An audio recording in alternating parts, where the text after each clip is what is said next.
We may be tempted to say hope was not enough. We might be tempted to second-guess ourselves and question whether we worked hard enough or long enough. That is not our story tonight. We believe that all work has dignity. We always will. We believe in the power of people over corporate special interests. We always will. We believe if you love this country, you fight for the people who make it work. We always will. This is a disappointment, but is not a failure. It will never be wrong.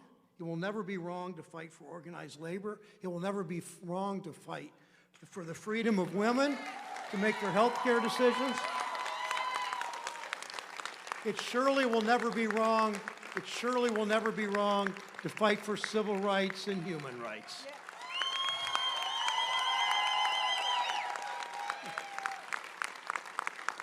Tonight I'm sad, but I'm never giving up, and neither is Connie. No way. In the light of day, I know most of you are never giving up either. I'll close the same way I've closed pretty much every speech in my career fighting for Ohio, because the values I fight for have not changed. They will never change. On my lapel, I wear this pin, depicting a canary in her birdcage. You might have heard this before.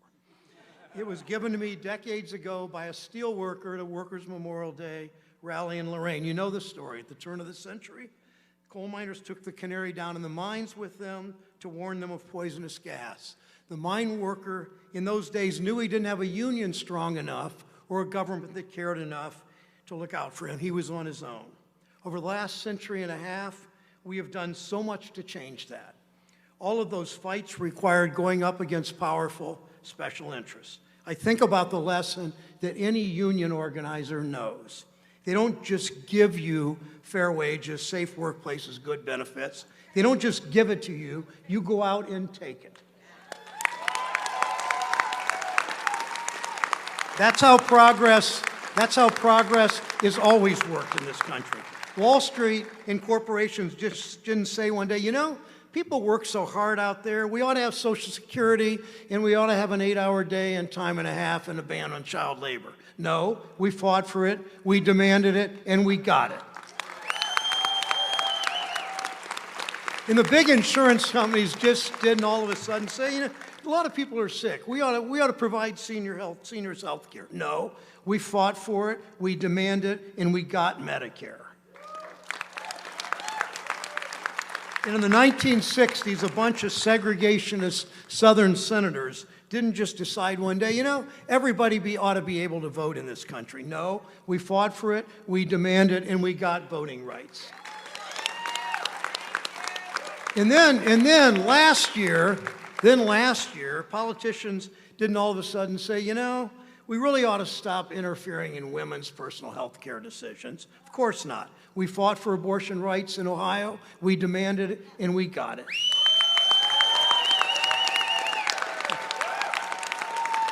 In all those fights, progress didn't happen on its own. We know there are so many fights still ahead. When I first came to the Senate, like all new senators, they gave me one of those really expensive, fancy pieces of jewelry. You could kind of walk around, and I'm a senator, I'm a big deal.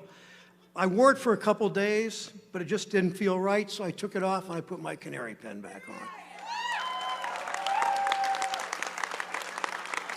And I've worn that canary pin every day since. So tonight, nothing changes. I don't take off this pin. I'm not giving up on our fight for workers, and I know you won't either. Thank you. Thanks for watching. Stay updated about breaking news and top stories on the NBC News app or follow us on social media.